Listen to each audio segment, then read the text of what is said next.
Whether you have a sports team, company, or charitable event and need custom t-shirts, hats, sweaters, or hoodies, ShopTotallyT-shirt.com can help. ShopTotallyT-shirt.com is the best in high-quality items at great affordable prices and top-notch customer service. ShopTotallyT-shirt.com. ShopTotallyT-shirt.com. One more time, ShopTotallyT-shirt.com.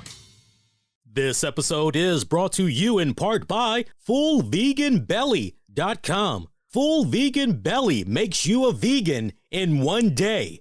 Find it at FullVeganBelly.com. Ladies and gentlemen, welcome to the RCWR Show with Lee Sanders. What is up, good kind people? Night 1 of WrestleMania 40 is now in the books, as we are just a few minutes removed from all of the festivities. What is going on? I am, as always, Lee Sanders. Thank you guys so much for checking out this WrestleMania 40 post-show edition of the RCWR Show for this April 6, 2024. Oh man, we just keep on rolling. Let me know what you guys had thought about tonight's WrestleMania Night 1. Shout out if you got X, formerly known as Twitter. If you don't, you can definitely sound off, let your voice be heard over on the YouTube channel, youtube.com/the RCWR Show. I do have a poll up on both platforms, so feel free to sound off, let your voices be heard. Shout out to our YouTube community. Go on youtube.com/the RCWR Show, click on the communities tab, and you'll be able to see the poll that way and vote. I'll see what you all have to say later on in the show. But definitely come all, share your thoughts about tonight's premium live event. Again, WrestleMania 40 Night 1 is now in the books, and man, the way things ended tonight, I know we're going out of order, but you just got to go with those immediate reactions, right? You're looking at what transpired there with Cody Rhodes. And if you're a big fan of Eagles, the band, you're looking at that going, man, there definitely was a heartache tonight. And then mixed in with a little bit of Dionne Warwick's Deja Vu, you're going, man, what the hell? Especially when Cody Rhodes was hitting that pose once again, where he's just sitting on his Keisha and he's just kind of nodding, to the left, to the right. Like, I can't believe this happened again. That's the look that he has on his face. It's like, finish the damn story, brother. Finish the damn story. Yo. Again, we're going out of context, but it's all good, right? The Rock. Can we all just admit, those of us that had watched this premium live event, can we all just settle the dust and all of that? There's been times in The Rock's career. I'm not talking about when he was doing the thing in WWE wrestling full-time or part-time. I'm talking about specifically after he pretty much was done with WWE and he was just showing up every couple of years. Oh, wow, Rock's doing a match. Like, oh, okay, great. He was at his absolute best in this one. I know he had talked a little bit about his training process in a recent interview and all that, which I highly recommend you guys go out of your way, look it up and everything, read some of the highlights and all that. But this man showed up more determined than ever. And I got to tell you guys, I was thinking, because The Rock has so many hats, right? His involvement with the XFL, UFL, being a Hollywood star and his production company, and Lord knows, because I haven't even looked up his IMDb page. I don't even know what stuff he might be filming that's in production right now as we speak, right? But I'm just thinking about his workload, and I'm going, yeah, as far as this match goes, he's probably going to do the bare minimum. I'm not even expecting this guy to leave his feet. Forget about it. He's going to be doing nothing but pure offense. And I tell you what, when the main event tag match first started, it seemed to be the case. But then as we went deeper into it, Rock was bumping like a mofo. But then you go, okay, he's willing to take a bump. Okay, betcha that's the last time we're going to see him leave his feet tonight. No. He left his feet again and again and again where it mattered most. It was very smart how it was all laid out, this match. Even the spot that went down over the announcer's table, I'm looking at that spot between him and Cody Rhodes going, yeah, dog, there's no way that Rock is going to go through the announcer's table or any table for that matter. Like, yeah, we can forget. And then sure enough, it gets reversed. Rock goes through the damn announcer's table, and you're just going, okay, Rock is all in. It is all about telling a fantastic story, entertaining the crowd here. Okay, that's what's up. And just as the night progressed for this main event match, you just couldn't help, if you're a Rock fan, going, yo, he's really bringing it tonight. I know that used to be one of his old catchphrases, but he really was, no pun intended, he really was bringing it tonight. I'm just picturing some of those production companies that might be lined up, assuming he's filming something, and they're just going, what the hell is he doing? No, like, he didn't say he was going to do that, right? And at that point, you're just hoping that, okay, he walks away, he's not injured. It's not going to be a case where production is set back by a couple of weeks. Because remember, especially to our newer listeners out there, remember a few years ago, maybe it was the last match that The Rock did, there was a match where he actually injured himself.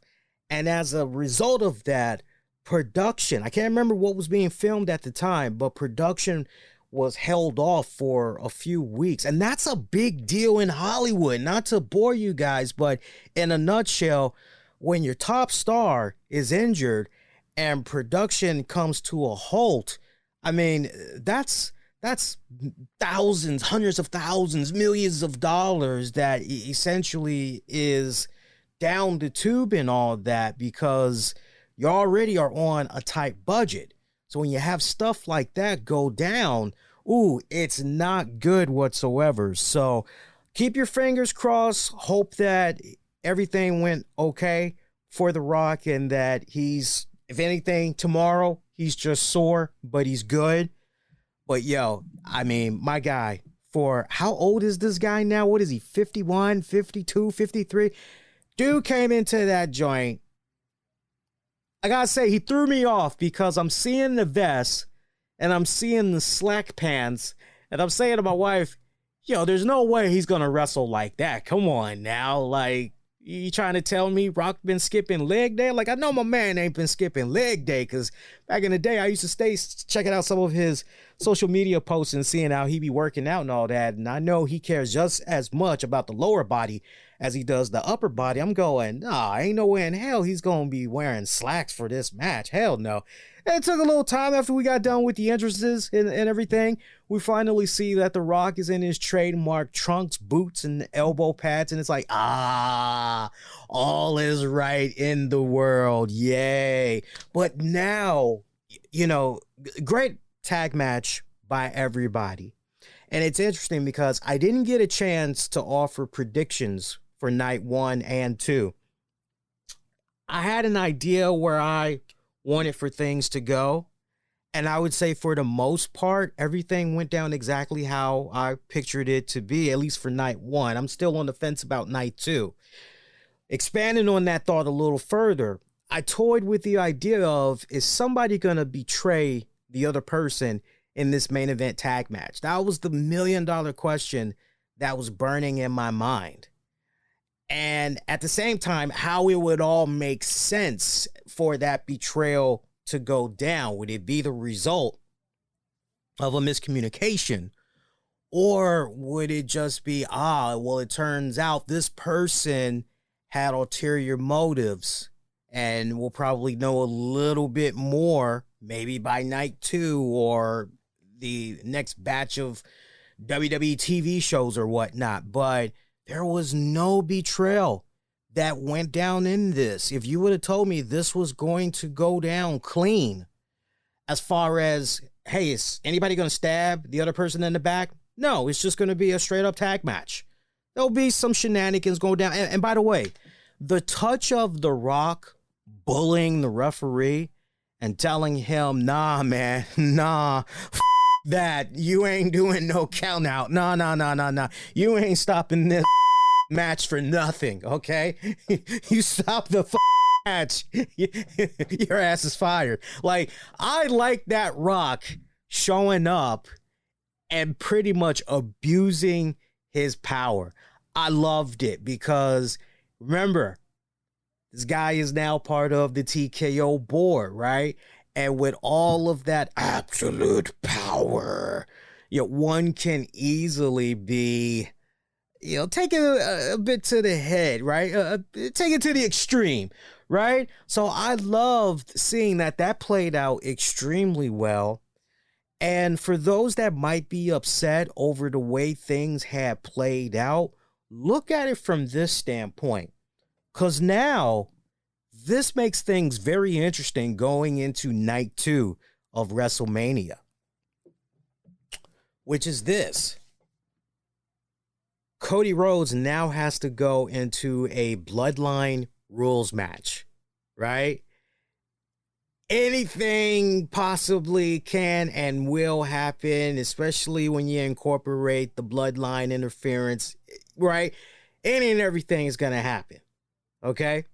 So Cody Rhodes now knows, oh, man, the stakes are even more not in my favor here, right? The odds that's going against me going into night 2, it does not look good whatsoever. But, it's safe to say that now that Cody Rhodes, if you're following the storyline, it's safe to believe that Cody is most likely going to make a couple of phone calls and be like, hey, yo, man, I'm getting ready to do this Bloodline rules joint. Odds going to be stacked against me. I could use some help. You got my back, right? Now, I'm not saying I'm buying into the reports about John Cena, Stone Cold Steve Austin, and maybe they're going to have some type of involvement. Hulk Hogan, right? I'm not saying I'm buying into that. But if you were to tell me that, Jimmy Uso, Sami Zayn, like, if you were to tell me those two names off the break, maybe some other people that have had past affiliation with the Bloodline and all that, maybe they might get involved on this second night of WrestleMania, try to help ensure that, nah, Cody is going to freaking win, right? But then the other thing that you have to think about as well is, and see, here's the beautiful part. Here's the beautiful part about all this. What we saw transpire tonight with The Rock abusing his power, is that potentially a taste of things to come for night 2? Meaning, is it potentially gonna go down? Is it possible that The Rock may try to pull his weight, right? Use his authority and make sure that Roman Reigns comes out of night 2 still the Universal Heavyweight Champion? Or was tonight it? Like, that's it for The Rock. We're not going to see him again, right? And if The Rock were to show up tomorrow night, how do you negate the abuse of authority that he displayed tonight? Does Triple H do something? Or potentially does Stone Cold Steve Austin, longtime nemesis, right? Longtime rival of The Rock, does he maybe do something? I can't wait to see how this all plays out, because there's a whole lot of moving parts that's going to be going into night 2. So for those of you that might have been a little bit sour seeing how things had transpired at the end with this tag match, I know a lot of you guys were probably like, no, Cody, and there's still night 2. You guys are most likely still going to have your cake and be able to eat it too at the end of the night. Mark my words on it. If you've been checking out this show since last year's WrestleMania, you remember what I said to you guys that were so disappointed that Cody Rhodes did not win the championship. I said, it's okay. What WWE is doing right now, they are taking a long route. They're taking the scenic route rather than just go directly to that destination of crowning Cody Rhodes as the new champion. Now they're taking you on this journey. And I said to you guys a year ago, mark my word, don't believe me, go back, check out the WrestleMania post show. Just type in WrestleMania 39 RCWR show. You'll hear me in my words if you don't believe me. I said, yo, enjoy the ride for what it's worth. Next year, Cody will be champion. Guarantee it, right? So I'm liking how all of this is playing out. A whole lot of interesting moving parts going on in here, man. I'm telling you. I did not see any of the pre-show action, so the actual card is pretty much it. But you know what? I did see the tail end. And shout out to CM Punk, Biggie, joining Bad News Barrett. I can't remember who else was there, but particularly Biggie, CM Punk. I thought they did a phenomenal job as part of the pre-show panel. I'm hoping that they will run it back tomorrow. You know, one thing that was pretty hilarious about WrestleMania 40 tonight, we had the weather update from Michael Cole pretty much every match, letting us know how cold and frigid and all this other stuff. And it's 51 freaking degrees. And I'm going, my God, my dude, you are a freaking man. Like, seriously. I'm like, look, let me tell you something. Over here in the nation's capital of Washington, D.C., all right, today it was 51 degrees.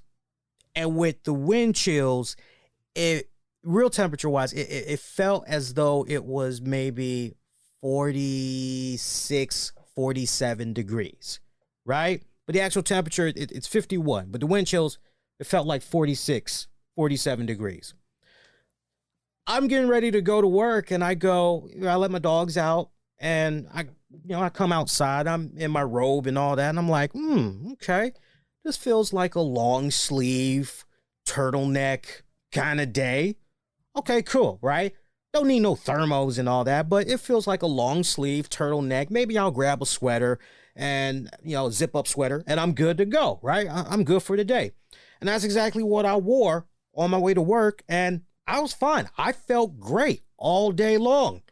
And I was outside for a good minute. Matter of fact, the day before, same temperature and everything. I was outside for about a half hour. And I got this really cool device that the family had got for me so I could take care of filling up my air tires any place, without, where's a gas station? Where's a gas station? Where's a gas station? And I was fine, wearing just a turtleneck, long sleeves, zip up sweater. Michael Cole, every single goddamn match. Oh, it's so cold. We're wearing gloves. We're wearing hats, and we're not really sure what Pat McAfee's wearing, and I'm just going, my God, my dudes, you would not last a minute in Chicago. And my God, you complaining about what's going on in Philly. Oh, you ain't seen nothing. That is nothing compared to when Philly. I've been out there to Philly a couple of times. And that weather, let me tell you something. You talk to Philadelphia residents, they will tell you, you know what? I'll take the 51 degree temperature any day of the week versus we got snow coming. Because, man, you talk about real wind chills. Hell, not even snow, but just, hey, wintertime. It's here. We're in the start of it. We're in the middle of it, right? The thick of it all. And you want to talk about really cold, frigid freaking temperatures? Do some research. I remember there was an NFL game several weeks back, or maybe it was a college football game. No, it was an NFL game. And you had people that were out there that actually got frostbite on their fingertips and their toes. And the mofos had to be amputated, right? I'm sure they did not like that, okay? So, yeah, I mean, every single match, Michael Cole, weather update, complaining. It was ridiculous, man. I'm just looking at that going, are you telling me none of these guys looked at the local news in their hotel room before they went to bed and said, oh man, okay, need to make sure I double up. Need to make sure I put on a white t-shirt up under my dress clothes, or, right? I mean, the men and women, understand something for the record. It wasn't the men and women wrestling for our enjoyment tonight that was complaining about the weather. It was Michael Cole and the gang, the commentators, that were complaining about the weather. It's like, you're telling me before you went to bed, you didn't look at the weather? You didn't think to... I just found that hilarious, and at the same time, take a drink every single time Michael Cole mentions the weather. It was ridiculous. I'm picturing my man Matthew from Botchamania. He's going to have a field day with that stuff. I'm telling you, he's going to have a field day with that. All right, let's jump through this card. I hope you guys appreciate the side chatter, yickety, yakety yak, because we only got 6 matches to really talk about. I'll offer a few more thoughts on the main event match between The Rock, Roman Reigns taking on Cody Rhodes and Seth Rollins. First match of the night. Women's World Championship. Rhea Ripley defending the championship against Becky Lynch. I thought that as far as in-ring attires go, first place goes to Becky Lynch. I thought her attire was really, really badass. Definitely want to give an honorable mention to Seth Rollins. It was a very extravagant costume that he wore. So top nods goes to those cats for the night. As far as best costumes, feel free to sound off. Let me know what you thought was a really cool costume of the night. Rhea Ripley defeating Becky Lynch with the Riptide to retain her championship. Coming in at about a little over 17 minutes. Yo, this was good. First off, they did this right. As far as Rhea Ripley retaining the championship, I wasn't so convinced that Becky Lynch was going to dethrone Rhea Ripley. I just did not.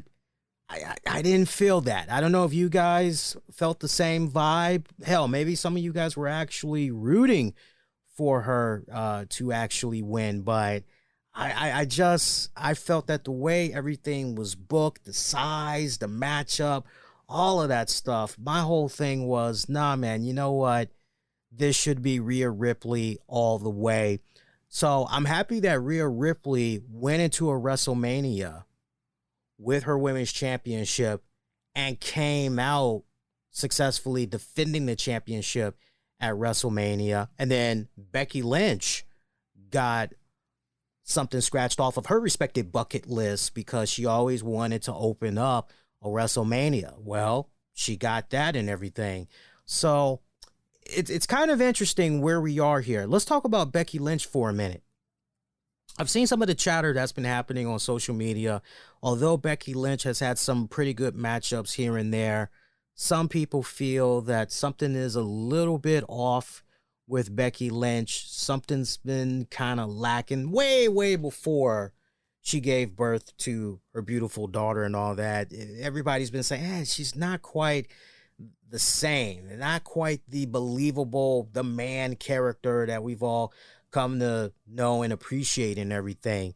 Well, I tell you what, after the performance that she had tonight against Rhea Ripley, if you were to tell me that Becky Lynch did the match that she did tonight with 104-degree fever, and on top of that, she was dealing with strep throat, I would say, yo, and she still had the balls to go out there and do that match against Rhea Ripley.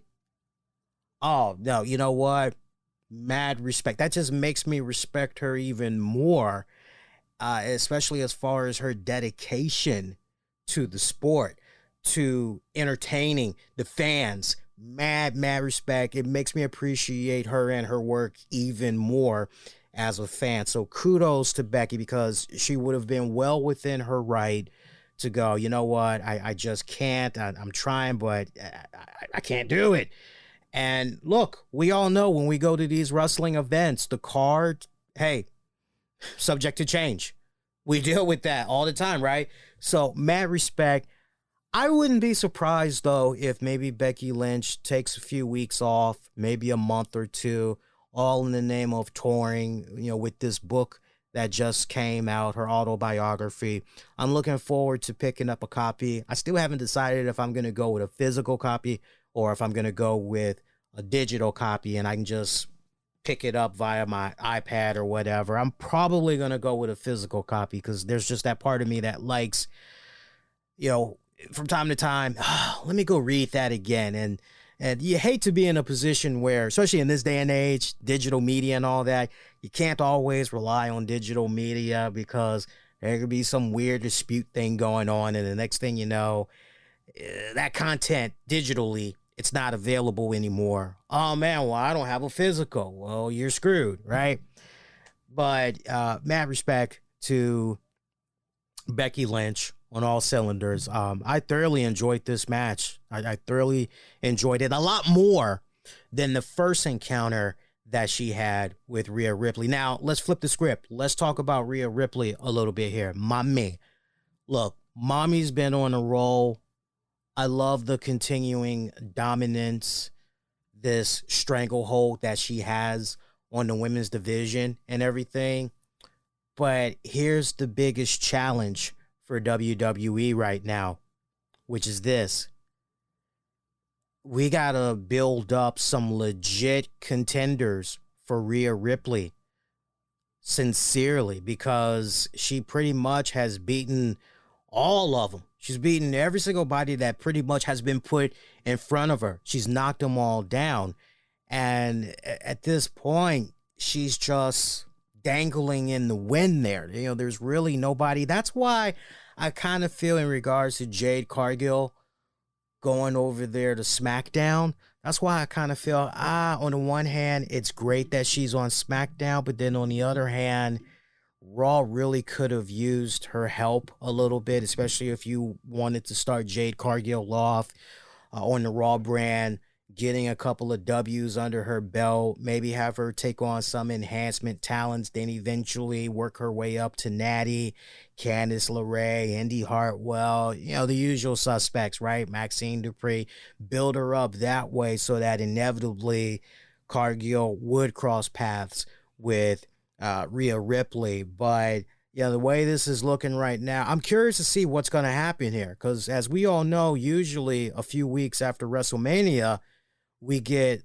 some type of announcement of an upcoming draft and all that. So I'm curious to see what's going to happen there. But WWE has their hands full in continuing to make things be exciting for this reign we've been experiencing thus far of Rhea Ripley, because it's pretty much, I mean, let's be honest, I'm a big Rhea Ripley fan myself, but I'll definitely keep it real with you guys. It's been a bit yawn, so to speak. So we got to shake it up. We got to make things be interesting. I'm most curious to see where things are as far as the next chapter. Maybe the next chapter, part of it involves Judgment Day breaking up. I think we'll definitely have a better idea about that when we get to tomorrow night and going into Monday Night Raw and everything. But those are my thoughts in regards to both of those girls. Again, great match that the two of them had. From there, we go to our 6-pack tag team ladder match for the undisputed WWE Tag Team Championship. Judgment Day defending against DIY, The Awesome Truth, New Day, A-Town Down Under, and the New Catch Republic. Why is it every time I hear the New Catch Republic, it sounds like a clothing store? What's the clothing store that we all used to mess with back in the day? Was it called Banana Republic? Is that it? Maybe I might have it wrong. Forgive me if I do, but I know it ended in Republic. It just has that kind of clothing vibe to it, though. So we got two new tag teams as A-Town Down Under won the SmackDown Tag Team Championships, while Awesome Truth won the Raw Tag Team Championships. They have both of these titles hanging on these little hook joints up on the ceiling, and you had to take 2 separate ladders to climb up and get them and everything. So it's kind of interesting how, because I wasn't sure what was going on with this match at first. Originally I thought, oh, okay, so one team wins it all. And then the more and more I was listening to Michael Cole, it's like, oh, okay, so basically, they're both up for grabs. Like anything can go. It could be a sweep, or it could, meaning one team could take both championships, or it could end the way that I just described. As far as A-Town Down Under becoming the SmackDown Tag Champions, it may bother some people. I don't personally care. Me personally, I don't care. Theory, I think he has a bright career ahead of him, as well as Grayson Waller, right? They haven't even hit their respective peaks yet.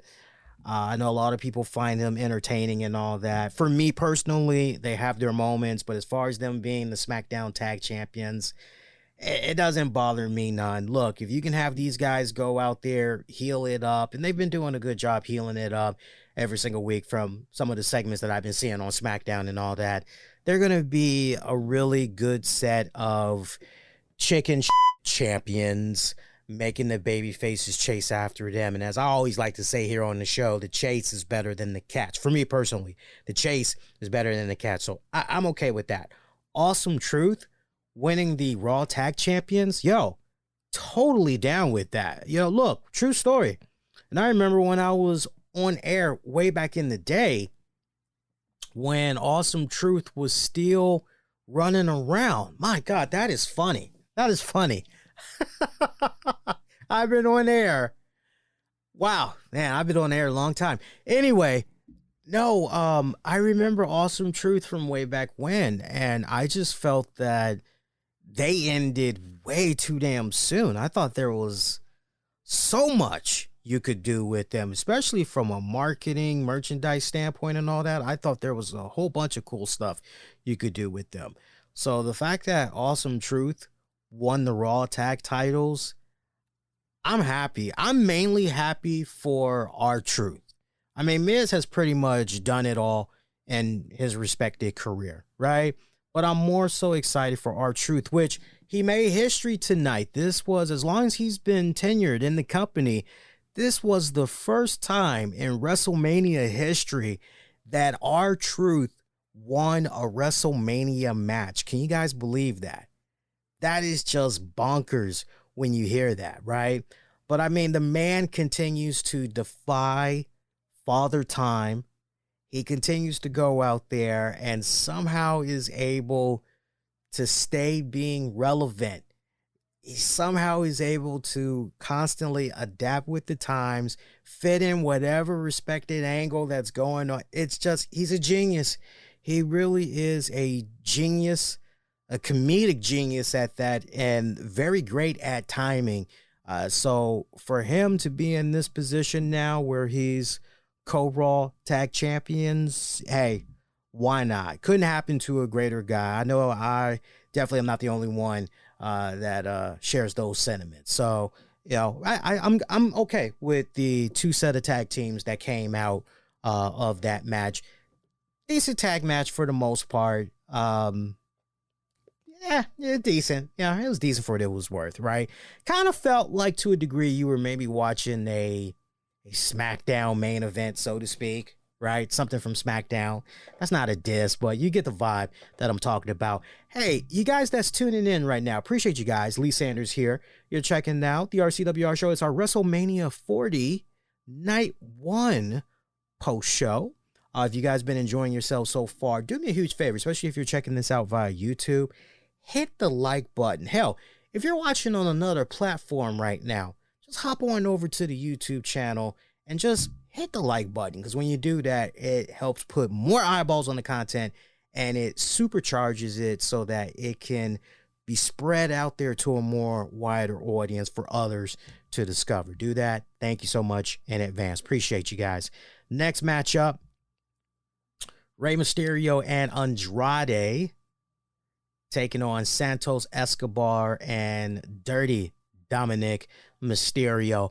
Sidebar, how many of you guys have been enjoying the new game modes in WWE Supercard, all while you're trying to do the treasure hunt for that limited edition Bianca Belair card? There's this one game mode, I think it's called, it's not Block Party, I think it's called Invites Only. And you're basically, you can win like really cool stuff. There's like six rounds basically.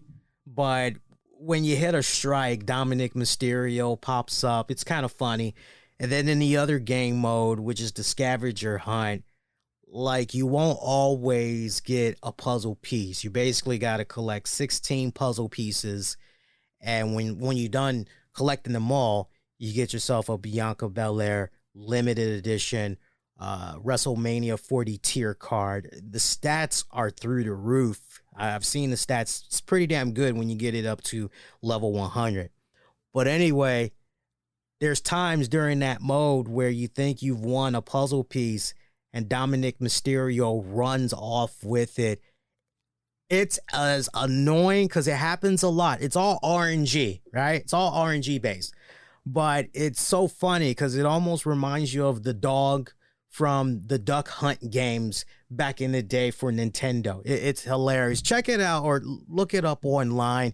Get an idea what I'm talking about. Some hilarious stuff there. Nice tag match between all the parties here.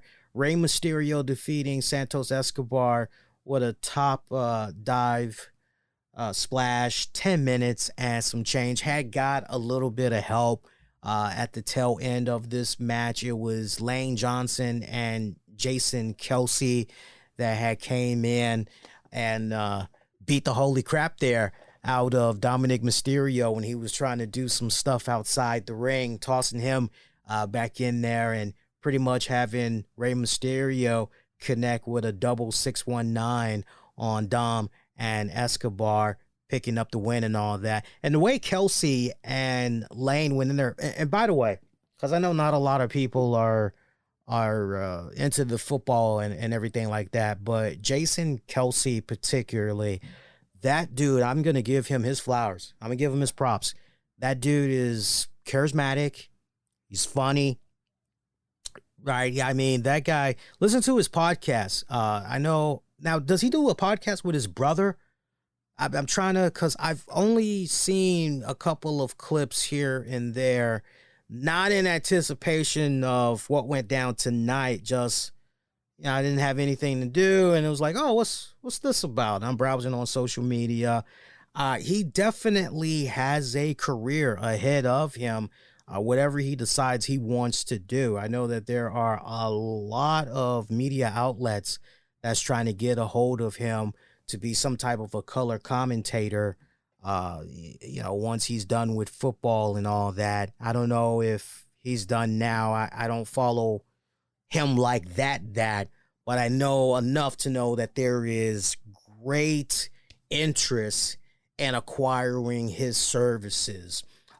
So whatever he decides to do, I think he's going to thrive. I think he's going to do very well, and not for nothing, but with some of the stuff that he was doing in there. And I'll give Lane Johnson his props as well for some of the stuff that they were doing there. They seemed as though, you know what, if you were to maybe have them be a tag team or maybe put one of them in a match against somebody, yeah, you know what, they would hold themselves up pretty good, especially Kelsey, more so Kelsey than Johnson. That's just my personal opinion though.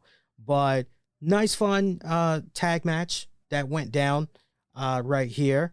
You know, it's kind of interesting because I know a lot of people were expecting for Carlito to maybe be a little bit butthurt because of what all had went down on SmackDown when he had to find out the hard way that, oh, Andrade is going to be Rey Mysterio's partner, and Carlito just kind of had this facial expression like, well, yeah, I guess that's cool. Yeah, right. It was kind of one of those type of deals.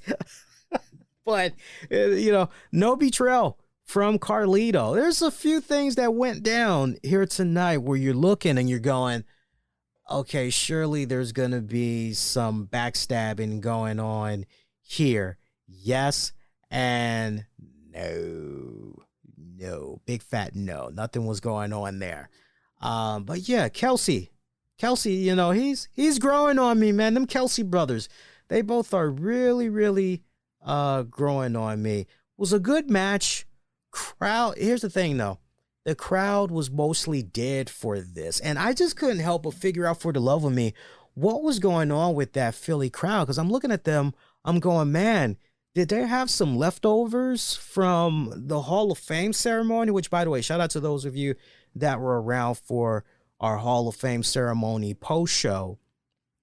And boy, that was wild. If you guys didn't check out the Hall of Fame ceremony yet, you definitely, after you get done listening to this, watching this, go check out the Hall of Fame post-show that I did.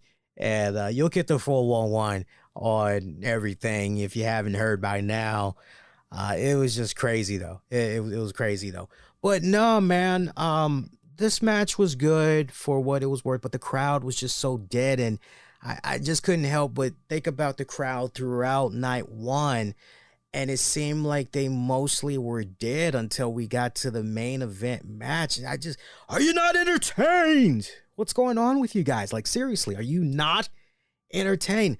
You know, are we dealing with some leftover itis or whatever from last night's Hall of Fame ceremony? You know, like, I don't know what was going on. Now, some people came to the defense of the Philly crowd and said, well, you know, it's like technically a outdoor arena, so to speak. So, you know, the sound's going to be kind of lost a little bit. Like, one, I'm going, is it really an outdoor arena?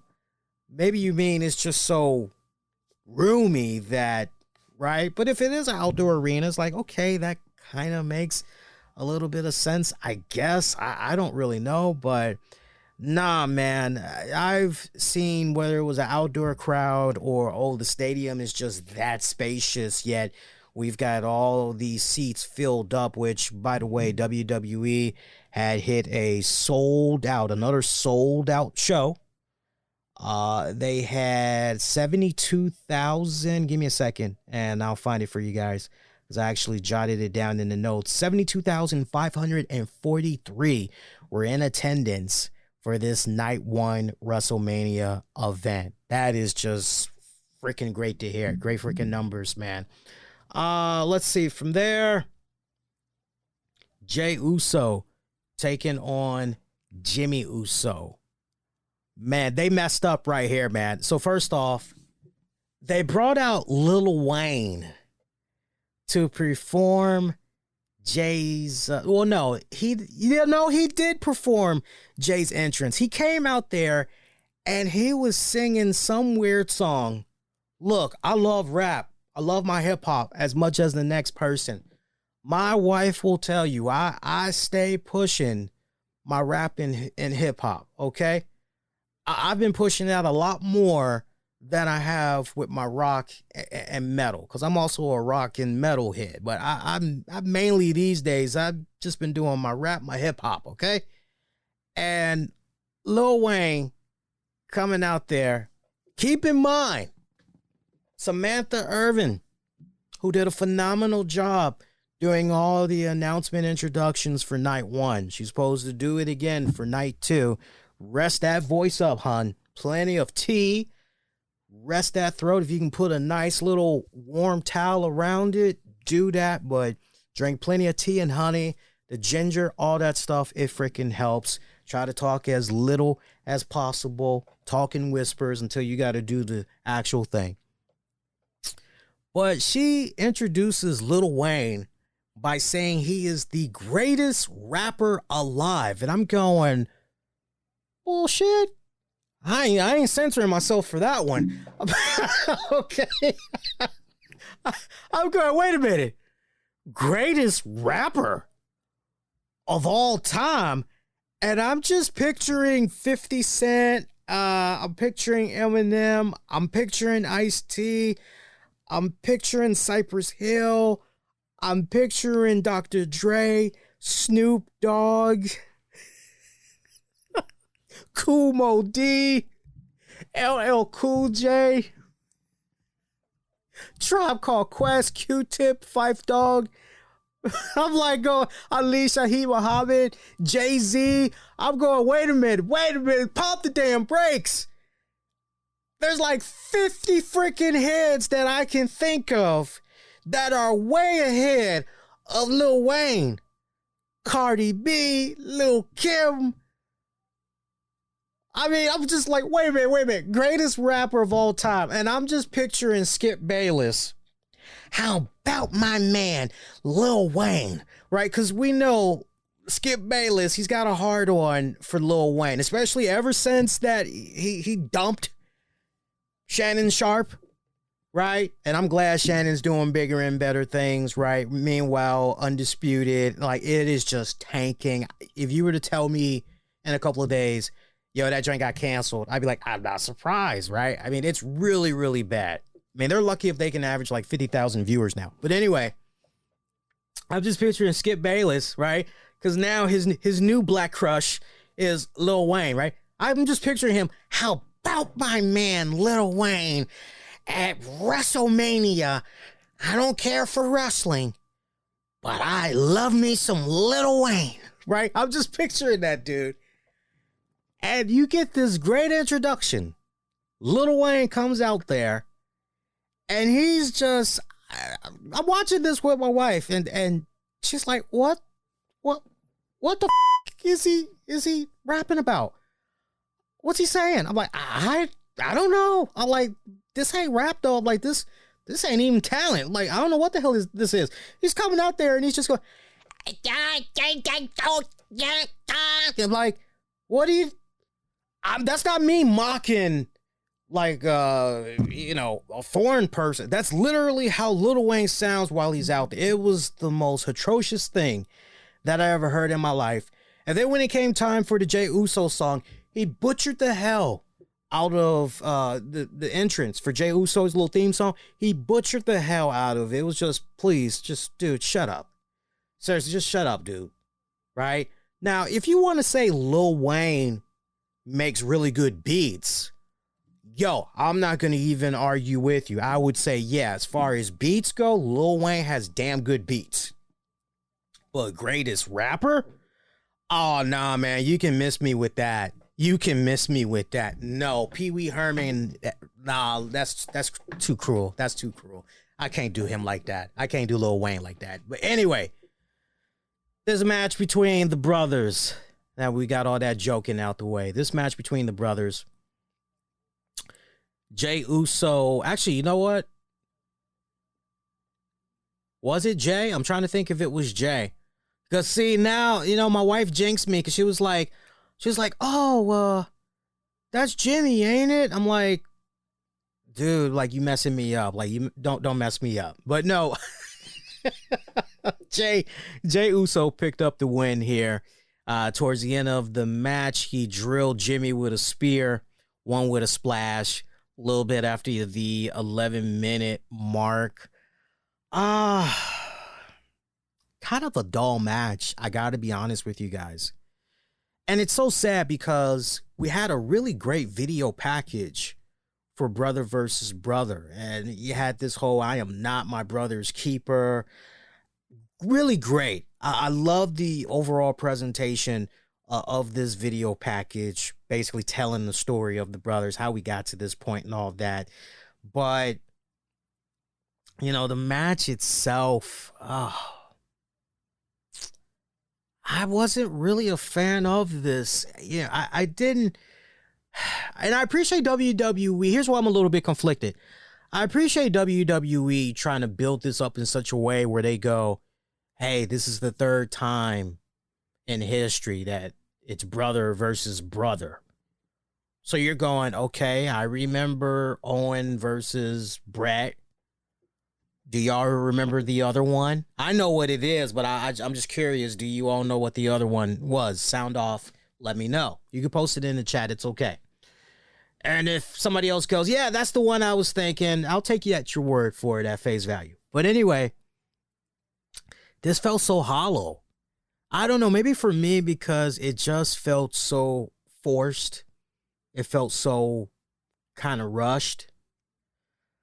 I know leading up to this match, we had a couple of times there where the brothers were sharing a talking segment, and I just kind of, look, if you're going to have the Uso brothers out there with microphones and they're talking longer than 5 minutes, that's not good. That's actually a detriment to them, right? Let them go out there and pretty much do, what they need to do best, right? I mean, on the one hand, you can look at this moment, and if you're a Usos fan, not only can you appreciate how far they've come along, especially from their tag team days. I mean, you just go, man, I can't believe that was so long ago and everything, right?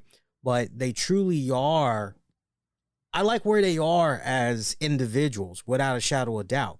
And the fact that these two were able to have a WrestleMania moment against each other, that's cool. But when you get right down to the heart of the matter, it was rather dull. We really didn't need to see this for what it was worth. I don't think the answer is keep having these guys face one another. If anything, my whole mentality is, okay, now that you have done a really good job carving out the personalities of both of these men, let them continue to embark on the respected singles career paths that they have embarked on.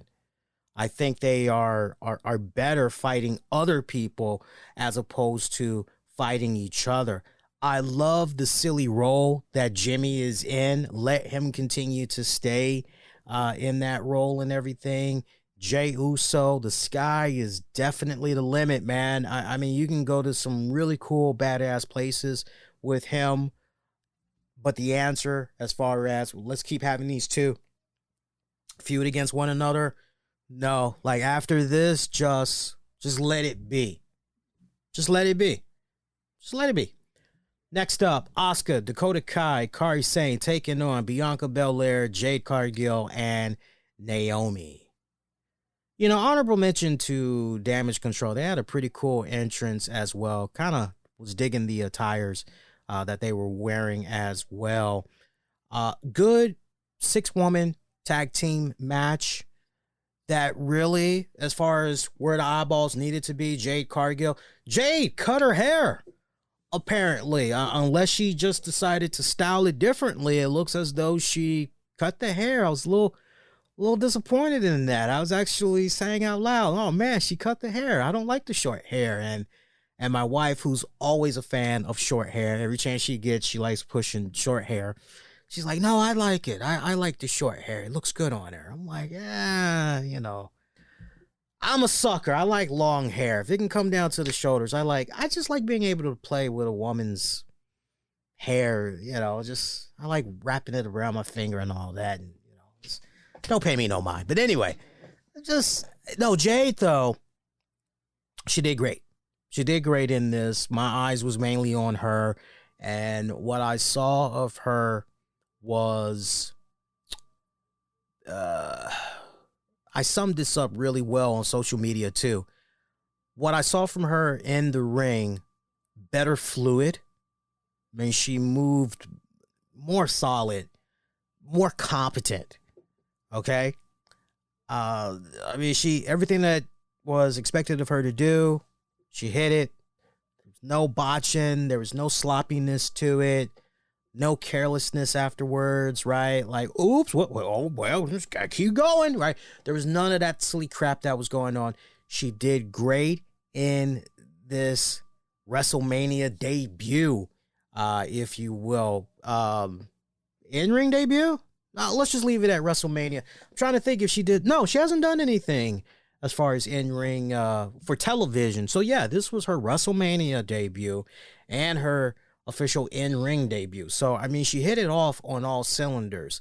Now, I'm not going to jump out there unlike some people and go, oh, man, yeah, women better watch out, man. Rhea Ripley and Charlotte Flair, and y'all better watch out. Bianca Belair, y'all better watch out because, ooh-wee, Jay Cargill coming for your ass. No. Pump the brakes. The jury is still out on Jade Cargill. She passed the test tonight, but the bigger test lie ahead. We need to see how she does when it comes to taking bumps, right? I mean, because most of her repertoire that we saw go down tonight was mainly on offense, pure offense. It was 95% offense, maybe 5% defense. So the bigger story going forward with Jade Cargill is, okay, how are you at taking bumps? And okay, let's see how you are in singles matches. Yeah, this is great that you're involved in this tag match, but let's see how you roll in a singles match. Let's see how you roll when it's a match that is going to last a little bit longer than this time that you had at WrestleMania. Okay, let's see how you are when you got to deal with more competent in-ring technician opponents such as Natalya, right? Because at some point, that's going to be the stepping stone. That's going to be the measuring stick, right? Okay, if you can hold your own against Natty, then okay, yeah, you know what? You all right, right? We've seen that happen time and time again. So that's going to be the real story developing with Jade Cargill. So look out for that. But for tonight, as far as, okay, you're off to a decent start. Okay, that's what's up. Yeah, she definitely did. She definitely did all right for what it was worth here. Intercontinental Championship, Gunther defending against Sami Zayn. And folks, we got ourselves a new Intercontinental Champion in Sami Zayn. 15 minutes. Getting the job done with a Halua kick after he did a generico brain buster of Gunther onto the top turnbuckle, crashing Gunther on his way down. Great stuff, man. I love this match. This literally was screaming Rocky IV, and I appreciated the hell out of Michael Cole and the gang mentioning Rocky IV and all that. I know Sami Zayn's wife was there at ringside. Shout out to Trez. Trez was going, she was going Adrian, because she was posting the Adrian gift to represent Sami Zayn's wife. I'm like thinking, nah, man, she's about to be Apollo Creed's wife in a minute, and everything. You know what? Sami Zayn as I'm conflicted on that. I really am conflicted on that, because on the one hand, I'm looking at what Gunther was doing, and there's still that part of me that says, yo, Gunther, Chad Gable, let's run that bad boy back. Let's run it back for the Intercontinental Championship. Or continue to build up Gunther and let some young upcoming guy dethrone him. Maybe a Carmelo Hayes. Just saying. But then I flip the script and I look at Sami Zayn and I go, well, you know, not for nothing, but ever since things had cooled off with the bloodline and all that, ever since Kevin Owens and Sami Zayn had been split apart, which, by the way, nice nod to see Kevin Owens pretty much in the gorilla position, hyping Sami Zayn up, getting him ready for that match and everything, because Chad Gable had decided, look, I've done everything I can to train you. Now you got to go out there, get the job done, right? It was kind of funny, too, because the way Sammy was looking at Chad, it was almost kind of a Rocky, and Mick moment, right? You know, like, nah, you know how to take care of your business. Go handle it already, right? Like, I'll be out here in the back chilling, waiting for you to come back, give me the good news, right? But it was nice to see Kevin Owens there, you know, hyping him up, being there for his brother and all that. I loved it. It was good stuff. But I look at Sami Zayn and think about that long drought. We all could be in agreement. It was a drought that this guy was in. And did some of us in the wrestling community, were some of us a little bit harsh when we saw Sami Zayn initially become the number one contender to take on Gunther at WrestleMania? I would say so. Now, I know I wasn't as harsh as some folks out there in the community, but I definitely felt kind of not what I was expecting, right? And I would imagine Sami Zayn saw some of those reactions and was without a doubt hurt over that and everything, right? But hey, look, it is what it is. Okay, show must go on and everything. Sami Zayn as the Intercontinental Champion, as the one to dethrone Gunther and all that, you know what? I'm all fine for it. I like the story that was told. Gunther kept looking past Sami Zayn. He looked at Sami Zayn in a way where, you know what, you're beneath me. Like, you're no different than any other, right? He underestimated him. That's it in a nutshell. He underestimated him. And he finally paid for it when it's all said and done. No, I like the story that was told out leading into this match. I thought the two of these guys, when I look at the WrestleMania card for night one in general, I felt that this was one of the best matches of the night. Not saying that just to be throwing it out there, but I thought these guys went out there. I felt they hit it out of the park. This was one of my favorite matches of the night. Good stuff from both of these guys. I loved it. I'm just trying to think like a little bit more of what I might want to say in regards to this match. Man, a whole lot of drama. I just love the fact that there was just so much drama going on.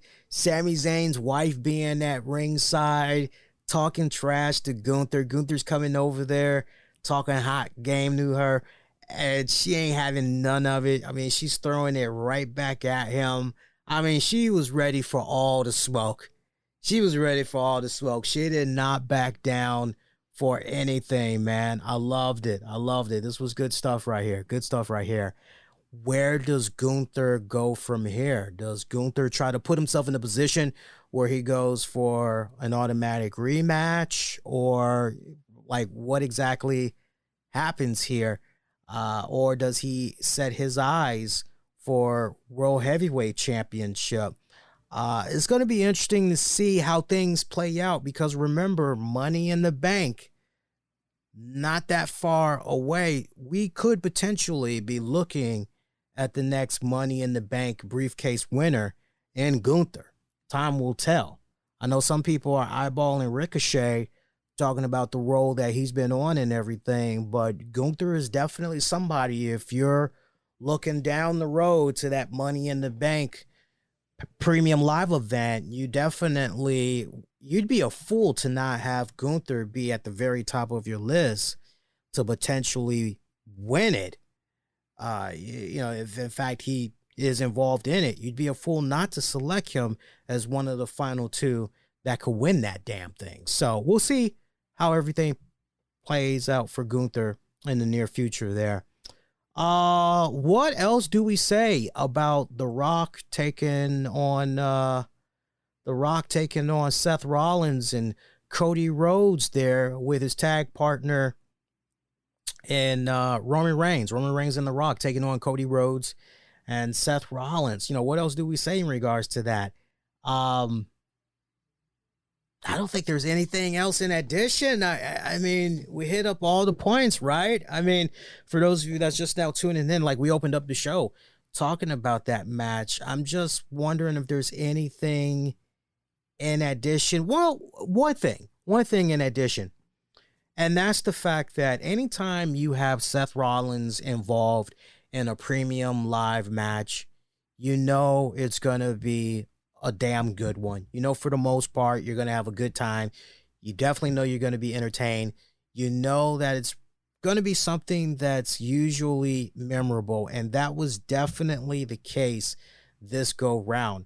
And with the Bloodlines victory over Cody Rhodes and Seth Rollins, setting up what is going to be a Bloodlines rules match, there's going to be so much goddamn chaos. There's going to be so much constant interference. But this could end up backfiring for the Bloodline. That's the beautiful part about this. So I'm looking forward to seeing what the hell is going to happen with night 2 there, because if this goes down the way I'm picturing it, We are going to be here in less than 24 hours, and we're going to be going, yo, dude, that's freaking badass. I can't believe, right? I have a feeling there's going to be a whole bunch of cameos that's going to be coming from out of nowhere. And then the other thing that we got to think about, too, look at how much damage was done to Seth Rollins. Like, if you're following the story arc and all that, look at how much damage was done to Seth Rollins in this match. Drew McIntyre just licking his chops like, yeah, thanks, bud. Thank you. Really, thank you. You're helping me out a great ton. You're making my job so much easier. Thank you so much, right? So that puts even more emphasis. And then what about CM Punk on commentating? I mean, he's going to be offering commentary during that match. How much of a factor is he going to play in that one, right?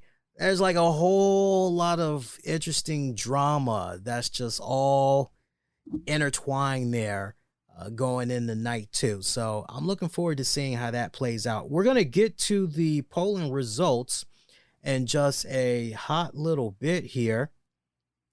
But I would say, looking at night one of WrestleMania, scale of 1 to 10,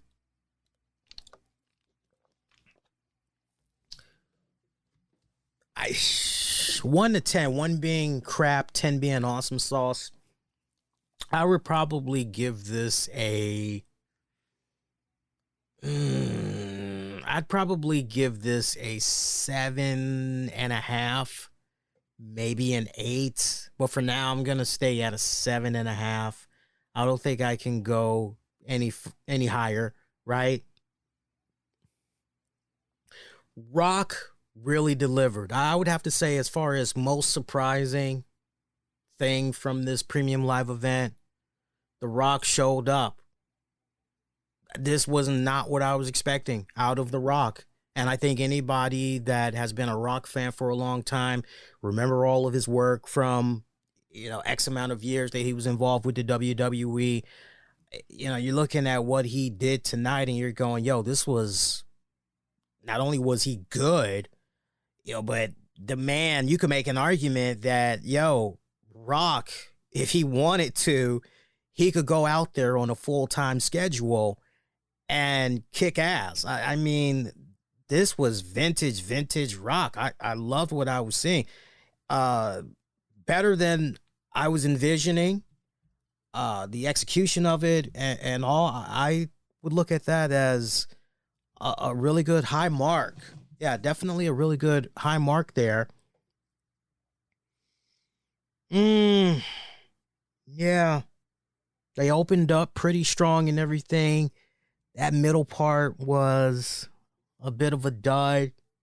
Crowd wasn't really that into it. That was kind of sad. So yeah, you definitely had a decline there throughout the show.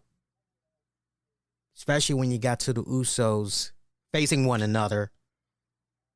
But you went out on such a really good, strong note, especially having The Rock come out there with that People's Championship belt and all that. Yeah, I would stay at a 7.5 out of 10. Low point, high point of the night. Trying to think. Low point, high point.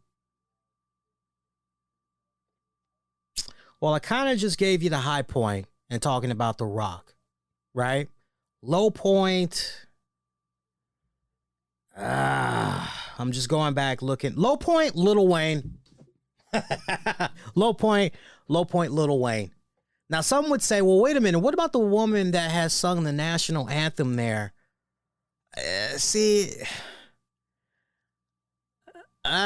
No.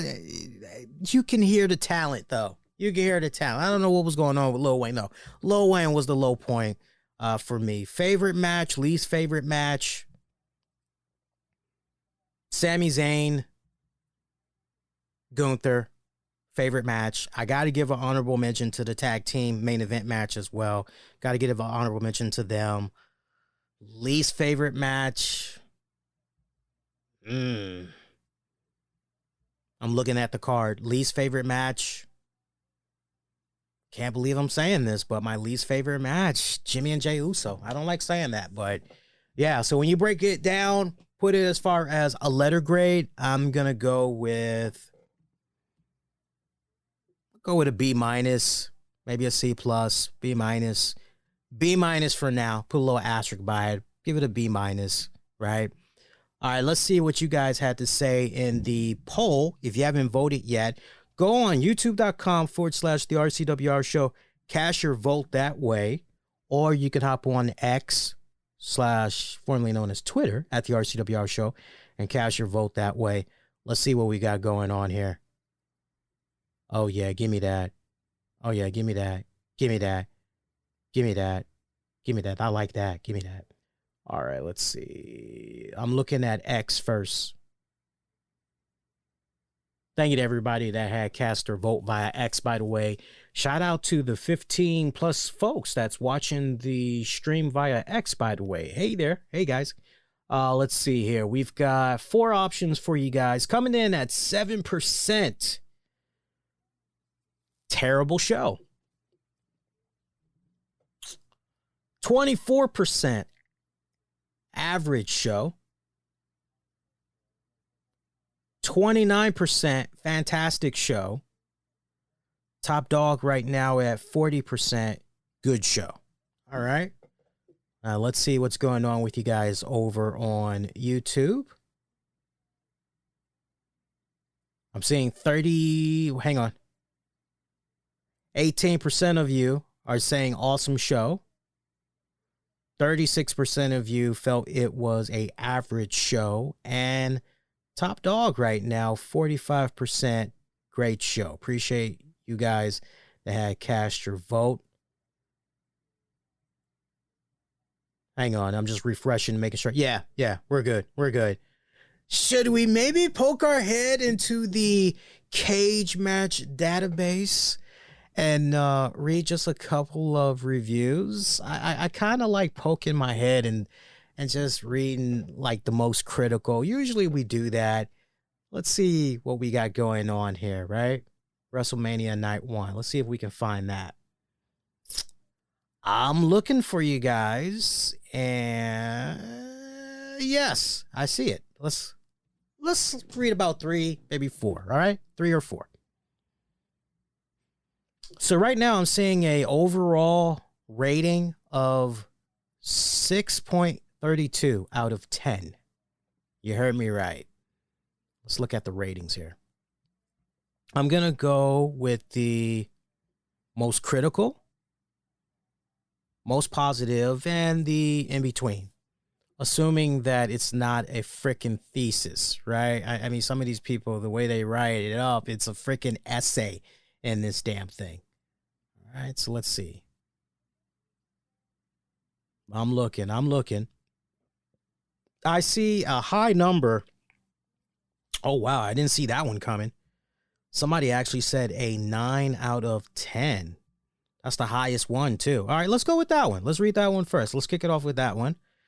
You guys can sound off what you think about this. Okay. Bring back that 9.0. Where's that 9.0? Here it is. From Paul 04. Not as great as the last 2 Night 1 Manias. I would agree with that. And not better than Stand and Deliver earlier. I did not watch Stand and Deliver. If I'm up for it, I'll watch it tonight or maybe sometime later today. But I was entertained throughout the whole match.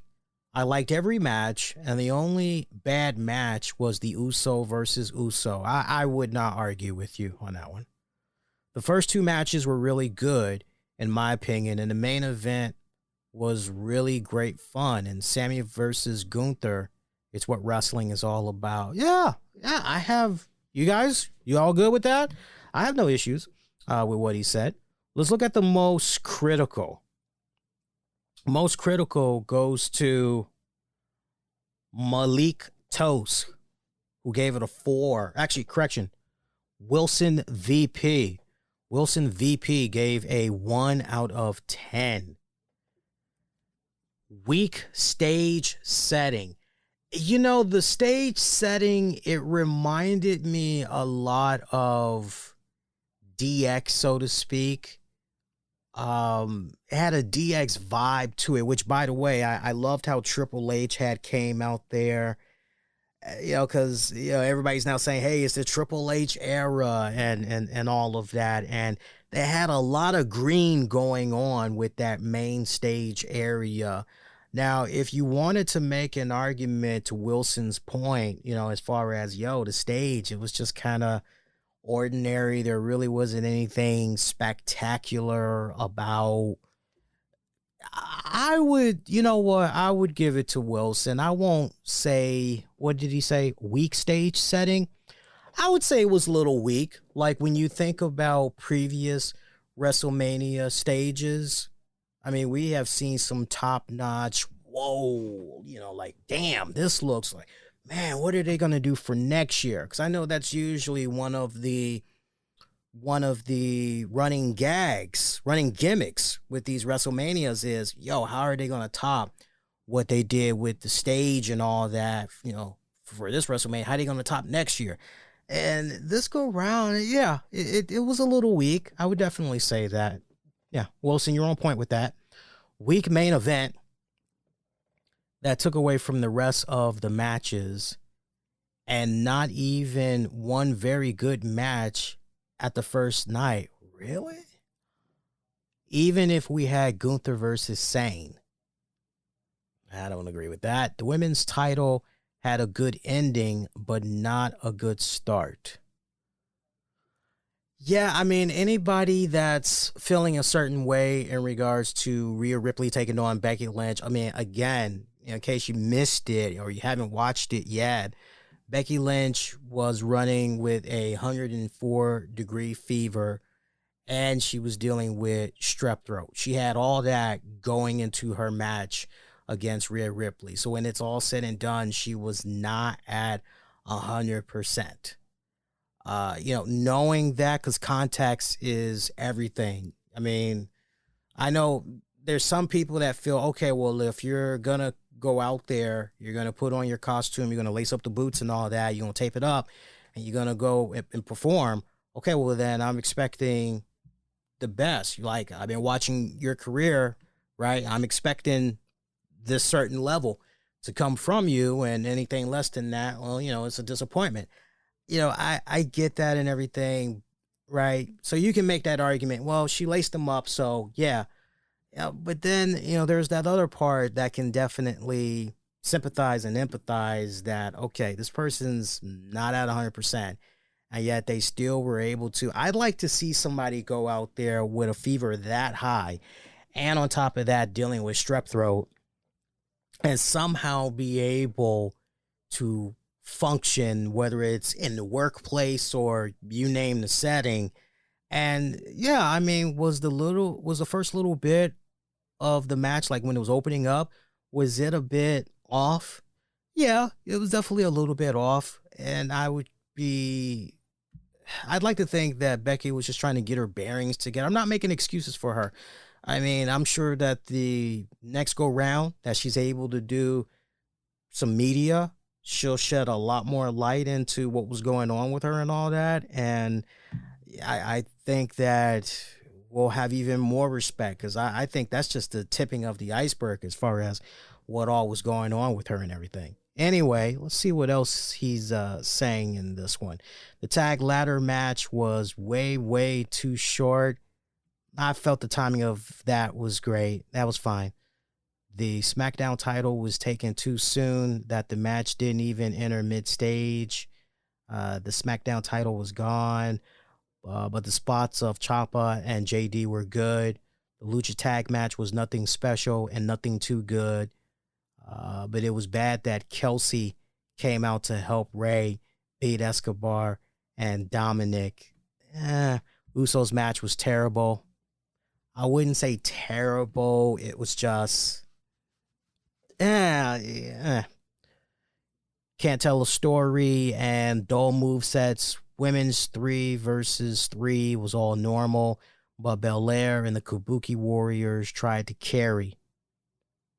There's nothing wrong with that.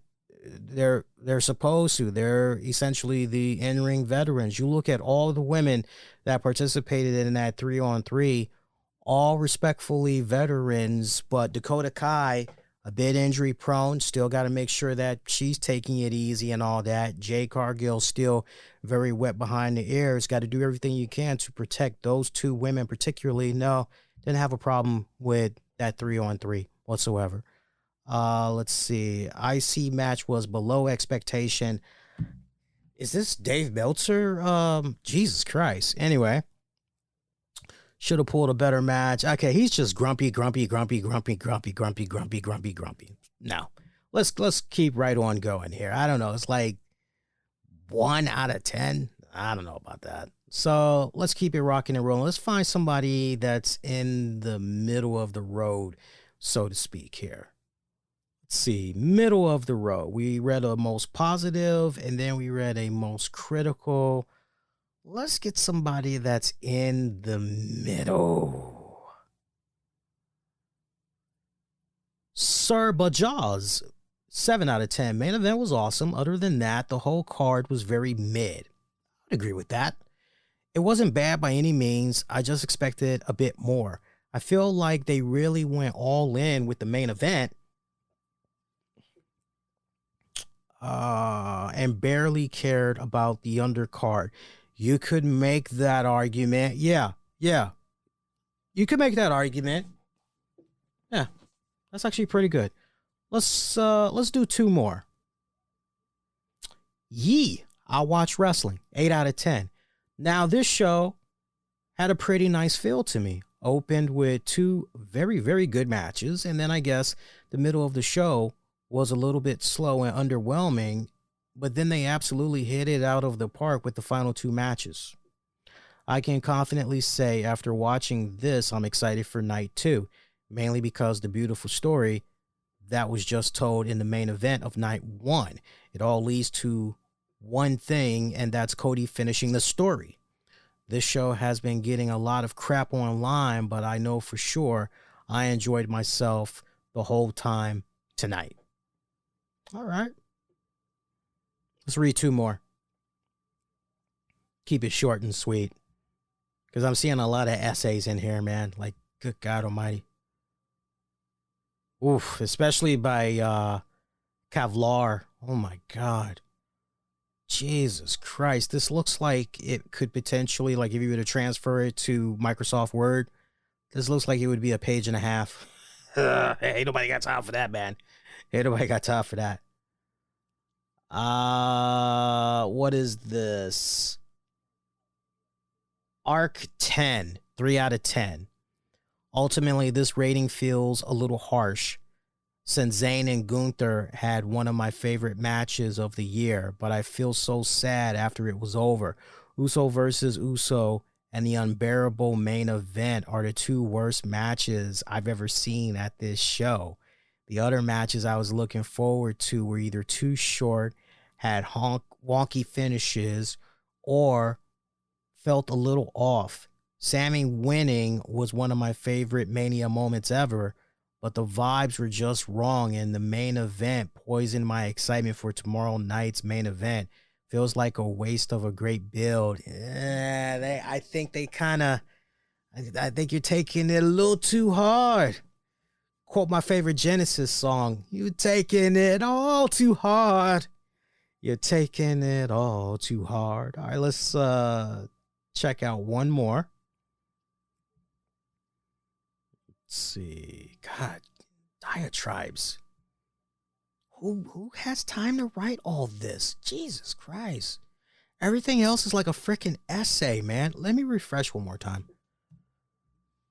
God. Essay after essay after essay. Jesus. Let's see here. Yeah, I'm not reading that, no. I'm just double checking one more time here. See if I can find something short. Yeah. Everything else is unfortunately. I opened up something here. Hang on. I didn't mean to open that. Wait a minute. Hang on, guys. I gotta close that. I can't close it. Well, that's just great. Hang on, guys. This might interfere with the program. Hang on. I want to close that. No, close it. Close it. No, close. Hawk smash. Oh, fuck me sideways. Oh, man, that sucks. Well, hopefully, like, no weird reboot happens here because I accidentally opened up NVIDIA and it is updating apparently. So that might interfere with the stream. If we happen to get cut off, just know we're going to be back for WrestleMania Night 2. And hang on here. Are we good? Yes, we're good. No, we're good. We're good. Because we were getting ready to wrap up anyway. So once again, looking at the polling results here. See how you guys did before we get ready to clock out. All right, so the final tally. Of course, you guys that's going to be watching this on demand and on the downloads, you can keep on sounding off, let your voice be heard. But the final tally as it's looking right now over on X, 7% said terrible show. Wonder if that's our cagematch.net people. 23% average show. 30% fantastic show. 39% good show. Meanwhile, over on the YouTube channel, 18% awesome show. 36% average show. And 45% said great show. Appreciate everybody that had cast their votes. If you haven't voted, keep it rocking. Keep it coming along. I think we did pretty good, man. We did about an hour and 27 minutes, give or take. I was looking at the wrong counter meter, man. We're going to be back Sunday night. WrestleMania 40 Night 2. I am looking fantastic. I'm looking forward to it. It's going to be fantastic. I'm looking forward to it. Should be an awesome night. So y'all rest up and I will see you back here. Meantime, be kind, rewind. Check out previous episodes you might have missed on demand and on the downloads, wherever you get your podcast. If you're going to be looking for the audio version of this, give me about 30 minutes. I should have this be uploaded. First dibs, go to Spreaker. If you enjoyed yourself, spread the word, interact, share with me your thoughts about WrestleMania Night 1. Support the content, definitely up on the YouTube channel. Hit the likes, all that good stuff. It helps out a great ton. If you want to go the extra mile, support the show, feel free to look up our Spreaker feed, where you can now support the show for $8 a month. If you just want to support the show, that's your way to do it.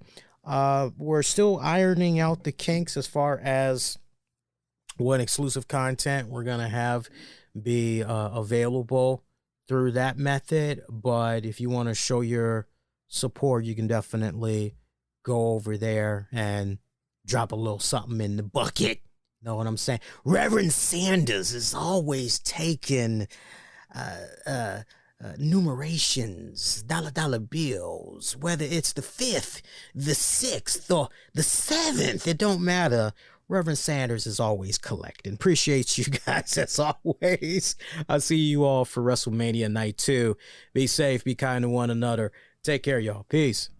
Thanks for listening. An Infinity One Productions presentation, keeping it honest, insightful, and interactive.